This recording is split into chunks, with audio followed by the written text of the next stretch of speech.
Hello everyone. MRB Pharmacist exam-ஓட results வந்து maybe 14th or 15th release ஆகும். But 14th வந்து சண்டேவாக இருக்கிறதுனால மோஸ்ட் பாசிபிளி 15th தான் ரிசீவ் ஆகிறதுக்கான வாய்ப்புகள் இருக்குது. ஸோ 15th வந்து மண்டே. ஸோ அன்றைக்கி ரிலீஸ் ஆகும்னு எக்ஸ்பெக்ட் பண்ணுறோம். அண்ட் அதுக்கு முன்னாடி எக்ஸ்பெக்டட் கட் ஆஃப் எவ்வளோ இருக்கும் அப்படிங்கிறத ஒரு வீடியோவை போட்டிருக்கேன். அந்த வீடியோவோட லிங்க் மேலே கார்டில் கொடுத்துறேன். அதை பார்க்காதவங்க அதை பார்த்துக்கோங்க. இப்போ நம்ம பார்க்க போகிறது பார்த்திங்கன்னா இது ஜஸ்ட் ஒரு சர்வே.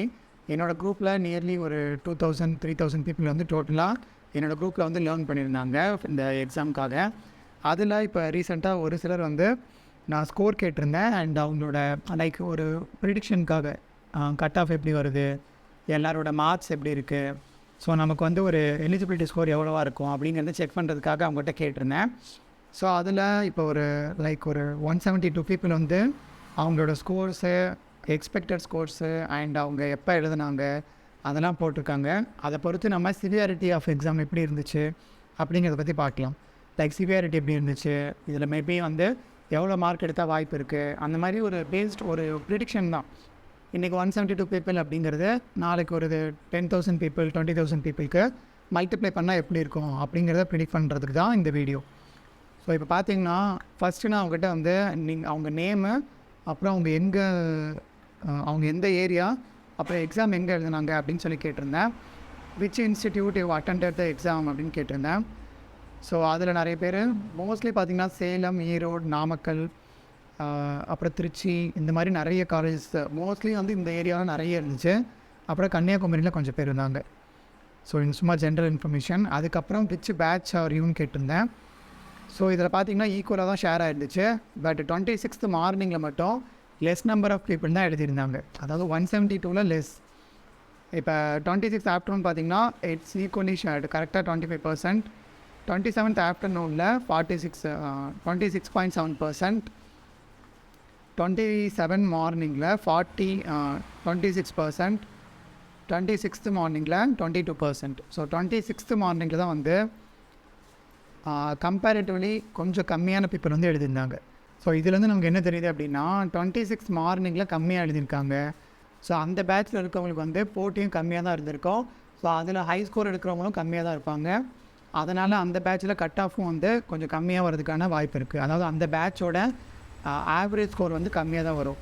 ஸோ மோஸ்ட்லி நம்ம ஆவரேஜ் எதில் அதிகமாக எக்ஸ்பெக்ட் பண்ணலாம் அப்படின்னா எய்தர் 26 ஆஃப்டர்நூனில் எக்ஸ்பெக்ட் பண்ணலாம், அப்படி இல்லைன்னா 27th ஆஃப்டர்நூனில் எக்ஸ்பெக்ட் பண்ணலாம். ஸோ இது வந்து நான் அவங்க பேட்சை வச்சு நம்ம டிசைட் பண்ணியிருக்கோம். இதுக்கப்புறம் ஸ்கோர்ஸ் பார்க்கலாம். What will be your expected score அப்படின்னு கேட்டிருந்தோம். அதாவது நிறைய ஆன்சர் கீழாக நிறைய பேர் ரெடி பண்ணி அதை குரூப்பில் வந்து ஃபார்வர்ட் பண்ணி ரிலீஸ் பண்ணியிருந்தாங்க. ஸோ அந்த பேசிஸில் உங்களோட மார்க் வந்து நீங்கள் செக் பண்ணிங்களா, எவ்வளோ வந்து நீங்கள் எடுப்பீங்க அப்படின்னு சொல்லி கேட்டிருந்தேன். இதில் எக்ஸ்ட்ரா ஒரு கொஷின் கூட நான் கேட்டிருந்தேன். Like here did you check the answer key அப்படின்னு சொல்லி ஒரு கொஷின் கேட்டிருந்தேன். Did you check the answer key in groups. So answer key check பண்ணிங்களான்னு சொல்லி கேட்டதில் எஸ் ஆர் நோன்னு ஒரு ஆப்ஷன் கொடுத்துருந்தேன். அதில் 110 பேர் எஸ் சொல்லியிருந்தாங்க, 63 பேர் நோ சொல்லியிருந்தாங்க. ஸோ இதுலேருந்து என்ன தெரிய வருது அப்படின்னா மோஸ்ட்லி நிறைய பேர் செக் பண்ணாமல் ஒரு அவங்களோட ஐடியாலஜி படி இவ்வளோ மார்க் எடுப்பாங்க அப்படின்னு கூட ஒரு சில பேர் சொல்லியிருக்காங்க. அதனால் இங்கே நீங்கள் பார்க்குறது வந்து செக் பண்ண ஸ்கோர்ஸ் கிடையாது. இது பாசிபிளி இவ்வளோ இருக்கலான்னு சொல்லி ஒரு 60 பேர் எக்ஸ்பெக்டேஷன் தான். அதாவது 3ல் ஒருத்தங்க ஜஸ்ட்டு அவங்களோட எக்ஸ்பெக்டட் ஸ்கோர் தான் சொல்லியிருக்காங்க. ஸோ அதுவும் நம்ம புரிஞ்சுக்கணும். இப்போ எக்ஸ்பெக்டட் ஸ்கோர் வந்து எவ்வளோ போட்டிருக்காங்க அப்படின்னு பார்க்கலாம். ஸோ எக்ஸ்பெக்டட் ஸ்கோரில் பார்த்திங்கன்னா ரொம்ப அதிகமாக இருக்கிறது இது 40 to 50. அதாவது நியர்லி 21% ஆஃப் பீப்புள் வந்து அவங்களோட ஸ்கோர் வந்து 40 to 50 வரும் அப்படின்னு சொல்லியிருக்காங்க. அதாவது லைக் ஓகே இதை வந்து 20% வச்சுக்கலாம். ரிமைனிங் 20% வந்து 60 to 70 சொல்லியிருக்காங்க. அப்புறம் 15.7% 50 to 60 சொல்லியிருக்காங்க. இப்போ இது மூணுத்தையும் சேர்த்தோம்னா 20, 40, 55. ஸோ 55% ஆஃப் பீப்புளுக்கு மார்க் வந்து 40லேருந்து 70க்கு உள்ளார தான் வரும். இப்போ எக்ஸாம்பிளுக்கு எக்ஸாமில் 50,000 பேர் எழுதிட்டாங்கன்னு வச்சுக்கோங்க. அதில் 50% பேர், அதாவது நியர்லி வந்து ஒரு 25,000 பேர்கிட்ட 70க்கு உள்ளார தான் வரும்னு சொல்லியிருக்காங்க. ஸோ இது வந்து லைக் ஒரு 172 பீப்புள்லேருந்து நம்ம வந்து அதை அப்படியே வந்து ப்ராலிஃபேட் பண்ணி பார்த்துருக்கோம், அவ்வளோதான். அதாவது இது வந்து ஒரு க்ளோனிங் மாதிரி தான். இதை வந்து ஒரு சின்ன ப்ராபபிலிட்டியாக வச்சு பெருசாக நம்ம வந்து ப்ரிடிக்ஷன் பண்ணுறோம். ஸோ ப்ரிடிக்ஷன் படி பார்த்திங்கன்னா 50,000 பேரில் 25,000 பேர்கிட்ட ஸ்கோர் 70க்குள்ளேயே போயிடும். அண்ட் இதுலேயும் பார்த்திங்கன்னா அந்த ஹையஸ்ட் ஸ்கோரான, அதாவது இந்த 3 கேட்டகரியில் ஹையஸ்ட் ஸ்கோரான 60 to 70% எவ்வளோ எடுப்பாங்க அப்படின்னா 15.7% ஆஃப் பீப்புள் தான் எடுப்பாங்க. ஸோ 60க்கு கீழே இருக்கவங்க மட்டுமே 40% பீப்புள். அப்படின்னா 50,000ல் 40%னா எவ்வளோ வரும்? இப்போ 10%னா 5,000. ஸோ 40%னா 20,000 பேர். ஸோ 20,000 பேர் வந்து ஸ்கோரு 60க்குள்ளே தான் வரும்னு சொல்லியிருக்காங்க. இதுவே வந்து 25,000 எடுத்துட்டிங்க அப்படின்னா 70 கீழே வரும். இதுலேருந்து நமக்கு என்ன தெரிய வருது அப்படின்னா மோர் தென் ஹாஃப் ஆஃப் த பீப்புள் வந்து 70க்கு கீழே தான் ஸ்கோர் பண்ணியிருக்காங்க. ஸோ இதை பொறுத்து நம்ம வந்து கட் ஆஃபும் வந்து ஒரு 70 சுற்றியே வந்து எதிர்பார்க்கலாம். பட் இன்கேஸ் வந்து ஜென்ரலாக இருந்தீங்க அப்படின்னா அவங்களோடது கொஞ்சம் கட் ஆஃப் எப்போவுமே எக்ஸ்ட்ரா வரும். ஸோ அவங்களுக்கு ஒரு 75+ மேக்ஸிமம் ஆஃப் 80 வரதுக்கான வாய்ப்பு இருக்குது. பட் மற்றபடி நீங்கள் வந்து கம்யூனிட்டி கீழே வரீங்க அப்படின்னா அதுக்கு 70ங்கிறது வந்து ஒரு ஆப்டிமல் ரேஞ்ச் தான். நீங்கள் இன்கேஸ் 70 சுற்றி ஒரு 65, அதாவது 65லேருந்து 75 வரைக்கும் இருந்தீங்கன்னா ஓரளவுக்கு நீங்கள் எதிர்பார்க்கலாம், ஜாப் வந்து கண்டிப்பாக எதிர்பார்க்கலாம். ஸோ அதுவும் வந்து நீங்கள் பார்த்துக்கோங்க. அதுக்கப்புறம் இங்கே சின்ன சின்ன பை டயக்ராம்லாம் இருக்குது பார்த்தீங்களா, இதிலலாம் என்ன இருக்குது அப்படின்னு பார்க்கலாம். ஸோ 70 to 80, அதாவது இது வந்து ஆவரேஜை விட கொஞ்சம் அதிகமான ஸ்கோரு. இதை வந்து 10% ஆஃப் பீப்புள் எடுப்பேன்னு சொல்லியிருக்காங்க. அதாவது இப்போ 50,000 பேரில் 10%னா எவ்வளோ? 5,000 பேர். 5,000 பேர் 70 to 80 வரும்னு சொல்லியிருக்காங்க. ஆனால் இதில் ஆன்சர் செக் பண்ணாதவங்க 3ல் ஒரு பங்கு. அப்படின்னா 5,000ல் 3ல் ஒரு பங்கு எவ்வளோ வரும்? 1,700 கிட்ட வரும். ஸோ கிட்டத்தட்ட 1,700 பேர் தான் 70 to 80 எடுப்பாங்கன்னு சொல்லியிருக்காங்க அவங்க ஆன்சர் செக் பண்ணி. ஸோ பார்த்திங்கன்னா நம்ம போஸ்டிங் எவ்வளோ 1000, அதில் இப்போ இவங்க சொன்னது பார்த்திங்கன்னா அதாவது நான் 50,000த்துக்கு சொல்கிறேன். 50,000ல் 1,700 பேர் தான் 70 to 80 வரதுக்கான வாய்ப்பு இருக்குது. இது எல்லாமே எக்ஸ்பெக்டட் ரேஞ்சு தான். அதாவது எக்ஸ்பெக்டட்னா நம்ம வந்து எதிர்பார்க்குற ரேஞ்சு தான். இது வந்து 100% அக்யூரேட் கிடையாது, ஒரு ப்ரெடிக்ஷன். ஸோ 70 to 80 எடுக்கிறவங்க எனக்கு தெரிஞ்ச வரைக்கும் ஒரு 1,500 பேர் எடுக்க வாய்ப்பு இருக்குது. ஆனால் இது வந்து லைக் ஒரு சின்ன பாப்புலேஷன் வந்து ப்ரிடிக்ட் ஆகிறதுனால இது 1,500லேருந்து 500 வரை கூட வாய்ப்பு இருக்குது, இல்லை 2,500 போக கூட வாய்ப்பு இருக்குது. ஸோ எதுவுமே வந்து நம்ம டோட்டல் பாப்புலேஷன் பார்க்கும்போது தான் தெரியும். இப்போ நம்ம பார்க்குறது ஒரு எதிர்பார்ப்பு தான். தென் அதுக்கப்புறம் இன்னும் சின்ன சின்ன பை டயக்ராம்லாம் இருந்துச்சு. அதெல்லாம் பார்த்திங்கன்னா 80 to 90 கூட ஒரு சிலர் எடுப்பேன்னு சொல்லியிருக்காங்க. அவங்க பார்த்திங்கன்னா 4% ஆஃப் பீப்புள் சொல்லியிருக்காங்க. அதாவது 4%னால் யோசிச்சுக்கோங்க, 50,000ல் வெறும் 4% ஆஃப் பீப்புள் தான் சொல்லியிருக்காங்க. அதுலேயுமே பாதி பேர் செக் பண்ணலை. ஸோ வெறும் 2% தான் 50,000ல் இவ்வளோ ஸ்கோர் வந்து எடுப்பாங்கன்னு நம்ம எதிர்பார்க்கலாம். அதுக்கப்புறம் 50 அப்படின்னு எக்ஸாக்டாக ஸ்கோர் போட்டவங்க, இதெல்லாம் எக்ஸாக்டாக ஸ்கோர் போட்டவங்க. அண்ட் இதுலேயும் பார்த்திங்கன்னா 90 to 95, 90 to 100 கூட கேட்டிருந்தேன். அதோட எக்ஸ்பெக்டேஷன் பார்த்திங்கன்னா அதில் யாருமே சொல்லலை. 90 to 100ல் எதுவுமே இல்லை. ஸோ 90 to 100 வந்து யாருமே எடுக்கலை அப்படிங்கிறது இதுலேருந்து தெரியுது. ஸோ அதனால் நம்ம ஆவரேஜ் ஸ்கோர் வந்து இதே எக்ஸ்பெக்ட் பண்ணலாம். அதாவது ஒரு 70, நீங்கள் வந்து கம்யூனிட்டி கீழே வரீங்க அப்படின்னா 65 to 75 இருந்தீங்கனாலே, இந்த ரேஞ்சில் 60 to 70 இருந்தீங்கனாலே மோஸ்ட்லி நீங்கள் எதிர்பார்க்கலாம். 75 இருந்தீங்கன்னா இன்னும் கொஞ்சம் அதிகமாகவே எதிர்பார்க்கலாம் நீங்கள் வந்து கம்யூனிட்டி கீழே வந்தீங்கன்னா. இல்லை இன்கேஸ் நீங்கள் ஜென்ரல் கேட்டகரி அப்படின்னா உங்கள் ஸ்கோர் வந்து ஒரு 70 to 80 இருந்துச்சுன்னா நீங்கள் எதிர்பார்க்கலாம்.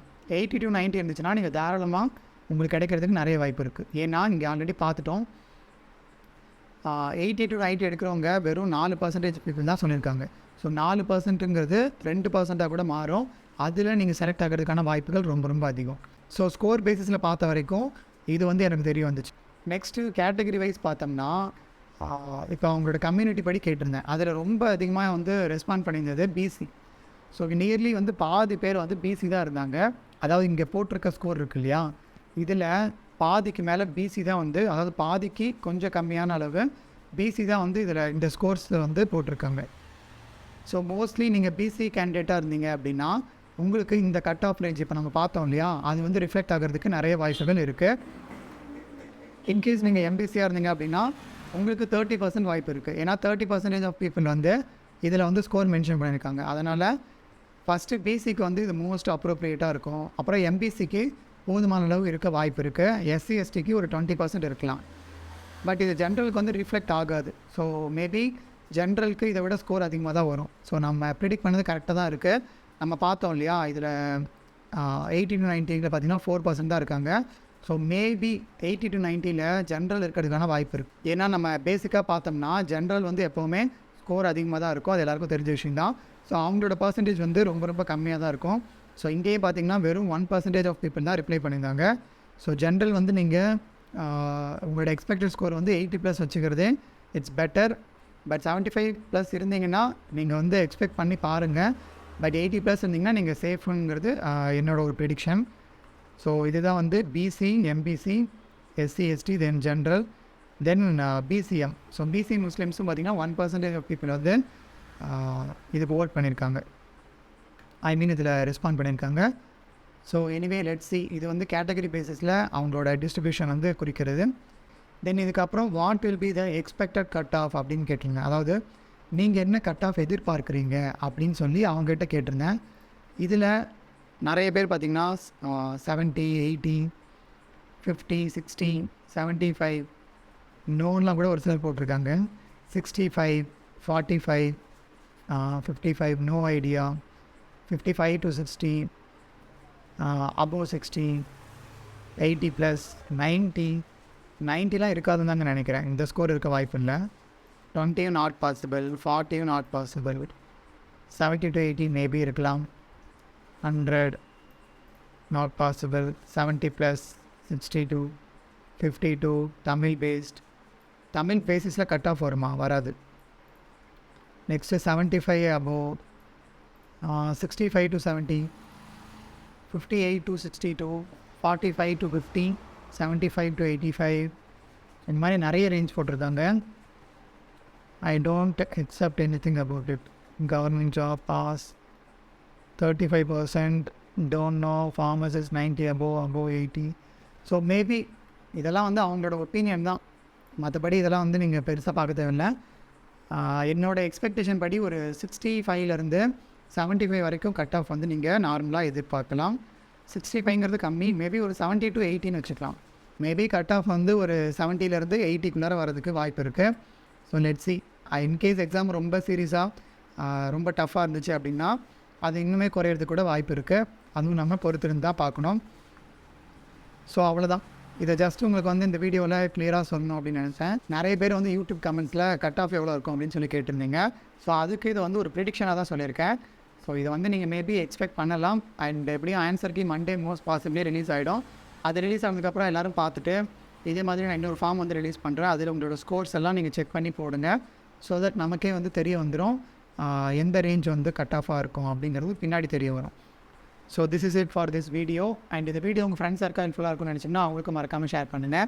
அண்ட் இதே மாதிரி வீடியோஸ் பார்க்குறதுக்கு நம்ம சேனல் சப்ஸ்கிரைப் பண்ணி பெல் ஐக்கான ஆல் கொடுத்து வச்சுக்கோங்க. இதே மாதிரி நெக்ஸ்ட் வீடியோட மீட் பண்ணுறேன். And thanks. By from Vasanth Murugesan.